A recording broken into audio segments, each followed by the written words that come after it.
y a deux figures qui nous accompagnent durant le temps de l'Avent. Deux personnages extrêmement différents, mais l'un comme l'autre font sans aucun doute partie des plus grands saints de l'histoire. Il s'agit de la bienheureuse Vierge Marie et de Saint Jean-Baptiste. Pourquoi est-ce que ce sont des figures particulièrement importantes pour ce temps de l'Avent? Eh bien tout simplement parce qu'elles sont là pour nous préparer à recevoir Jésus, nous préparer à Noël. Et c'est là tout l'enjeu du temps de l'Avent. Marie a été celle qui a vécu dans sa chair, dans son sein, la première venue du Christ. Et Jean-Baptiste, le cousin de Jésus, a reçu cette mission de Dieu lui-même dès le sein de sa mère, dans le sein d'Élisabeth. Il reçoit l'Esprit Saint qui lui donne sa mission de préparer la venue de son cousin, le Christ. Préparer la venue de Dieu dans notre monde. Voilà le rôle de Jean-Baptiste, ni plus ni moins. Et Dieu, pour cela, pour cette mission particulière, a choisi un homme au caractère fort, entier, à la vie rude et à la parole percutante.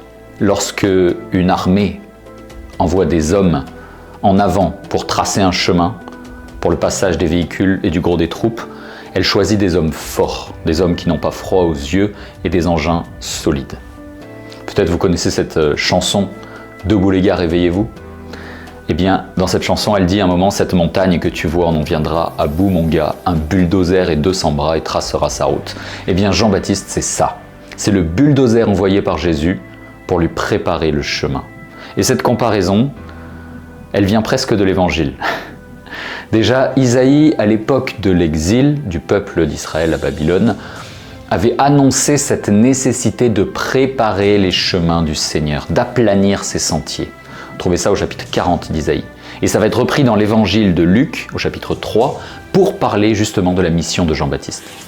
Le Seigneur, c'est Jésus, et celui qui vient préparer le chemin du Seigneur, celui qui vient aplanir les routes cabossées de nos âmes pour préparer la venue de Jésus, c'est Jean-Baptiste. Quand Jean-Baptiste commence à prêcher dans le désert, cela faisait 400 ans qu'il n'y avait plus de prophète en Israël. Le dernier prophète, c'était Malachie, au IVe siècle avant Jésus-Christ. Donc, on savait que le Messie devait arriver. Ça aussi, ça a été prophétisé par Daniel notamment. On savait que c'était à peu près cette époque-là. Alors, certains imaginaient un Messie grand prêtre, d'autres un Messie grand roi, d'autres un prophète, d'autres un guerrier. Mais personne ne pouvait même penser que Dieu lui-même viendrait visiter son peuple. Que le Messie attendu, ça allait être Dieu lui-même, et qu'il allait venir de cette manière si humble, c'est-à-dire par l'incarnation, en devenant un des nôtres, homme. Lui, de condition divine, nous dit saint Paul, ne retint pas le rang qu'il égalait à Dieu, mais il s'est anéanti, prenant la condition de serviteur, devenu semblable aux hommes, reconnu homme à son aspect, il s'est abaissé. Saint Paul aux Philippiens, chapitre 2, il s'est abaissé, il s'est anéanti, nous dit saint Paul. Voilà comment Dieu a visité son peuple. Voilà le Messie qui est venu sauver son peuple. Alors vous imaginez le travail de Jean-Baptiste, la mission de Jean-Baptiste qui devait préparer le peuple à accueillir cette vérité. À qui Jean-Baptiste prêchait-il? Jean-Baptiste prêchait au peuple d'Israël. Qu'est-ce que c'est que le peuple d'Israël? Le peuple d'Israël, c'est un tout petit peuple. Et c'est un petit peuple qui est régulièrement asservi, soumis par des grandes autorités, par des grands empires. Soumis en Égypte au pouvoir de Pharaon, soumis à Babylone au pouvoir de Nabuchodonosor, soumis au pouvoir des Perses, puis au pouvoir des Grecs, et enfin, à l'époque de Jésus, au pouvoir des Romains. Donc, à l'époque de quand Jean-Baptiste prêche, il prêche à un petit peuple soumis au pouvoir des Romains, qui rêve d'une libération par un Messie dont ils ne savent finalement pas grand-chose. Alors comment Jean-Baptiste va s'y prendre pour accomplir sa mission, pour préparer le chemin du Seigneur, pour préparer le peuple d'Israël à recevoir son Messie, pour préparer le monde à recevoir son Dieu? Un seul mot pourrait résumer toute la prédication de Jean-Baptiste, le mot conversion. Engeance de vipère, dit Jean-Baptiste, qui vous a appris à fuir le jugement qui vient? Produisez donc un fruit digne de la conversion. Mais nous sommes des fils d'Abraham, répondent les Juifs. Et Jean-Baptiste de répondre, vous êtes des fils d'Abraham, des pierres que voici. Dieu peut susciter des fils à Abraham. Produisez de vrais fruits de conversion et vous serez de vrais fils d'Abraham. Comment faut-il comprendre ce dialogue? Jean-Baptiste veut réveiller son auditoire.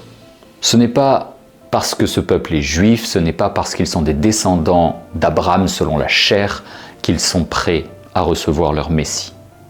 Pour recevoir dignement son Messie, son libérateur et son sauveur, pour recevoir Dieu qui se fait homme, il ne s'agit pas d'être né dans une bonne famille. Il s'agit, nous dit Jean-Baptiste, de produire de vrais fruits de conversion. Autrement dit, il se moque pas mal de leur situation extérieure. Qu'ils soient pharisiens, sadducéens, zélotes, esséniens ou autres, tous ces courants dans le judaïsme, peu importe.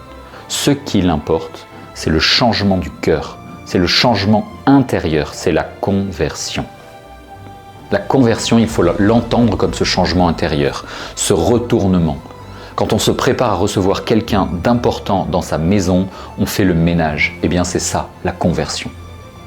Et Jean-Baptiste, en bon bulldozer, enfonce le clou en disant « La cognée, la hache est à la racine des arbres. Tout arbre qui ne produit pas de bons fruits sera coupé et jeté au feu.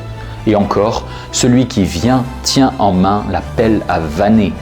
Il va battre son blé, le ranger dans un grenier. Quant à la paille, elle sera jetée au feu qui ne s'éteint pas. » Fin de la citation de Jean-Baptiste. Voilà comment Jean-Baptiste nous enseigne à recevoir le Christ, nous réveille dans notre torpeur de chrétien. Il nous invite à la conversion intérieure, c'est-à-dire au changement de notre cœur. Et tout ce qui n'est pas converti en nous, tout ce qui est encore superficialité, égoïsme, tout ce qui est encore orgueil, mensonge, tout ce que l'Église appellera péché, tout cela n'a aucun avenir en Dieu. Tout cela, c'est du bois appelé à être coupé et jeté au feu, de la paille appelée à être vannée, brûlée. Quand Jean-Baptiste invite à la conversion, c'est pour que cette séparation entre le blé et la paille dont il parle, nous la fassions en nous-mêmes. Nous avons tous en nous du blé, c'est-à-dire quelque chose de bon, qui peut porter du fruit. C'est avec un petit grain de blé, quand on le plante, il produit un épi, et dans cet épi, un grand nombre de petits grains de blé. C'est ce qu'on appelle la fructification. Mais en nous-mêmes, nous avons du blé, je l'espère, nous portons du fruit pour le royaume de Dieu, je l'espère, mais nous avons aussi de la paille, c'est-à-dire quelque chose de superficiel qui s'envole au vent, qui ne produit pas de fruits et qui n'est bon, nous dit Jean-Baptiste, qu'à être jeté au feu. Et d'ailleurs, parfois dans nos vies, eh bien, nos vies ressemblent plus à de la paille qui vole dans tous les sens qu'à l'enfouissement d'un grain de blé qui pousse petit à petit pour porter du fruit. Jean-Baptiste nous invite, pour nous préparer à recevoir Jésus à Noël, à brûler cette paille, à la dégager de nos vies. Tout ce qui est superficiel doit disparaître de nos vies. Produisez de vrais fruits de conversion, dit Jean-Baptiste, et vous serez de vrais fils d'Abraham. Nous ne sommes pas chrétiens de père en fils. Nous sommes chrétiens si nous produisons des fruits de conversion. Quelle est cette conversion que je dois réaliser aujourd'hui? Je ne sais pas. Chacun connaît la sienne. Il n'y a pas de recette. Mais cette conversion, ce changement, c'est sûr que tous nous en avons à réaliser.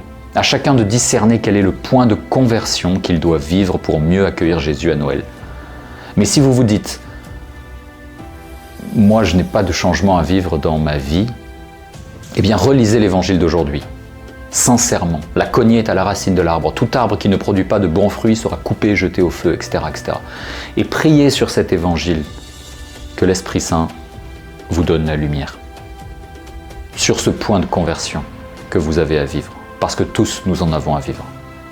Et vous découvrirez que Jean-Baptiste vous invite à faire vous-même cette séparation entre le blé et la paille, entre le bois vert et le bois sec, de manière à ce que quand le Christ viendra avec la hache ou la pelle à vanner, il n'ait rien d'autre à faire qu'à nous mettre dans ses greniers, c'est-à-dire à nous mettre dans son paradis auprès de lui pour l'éternité.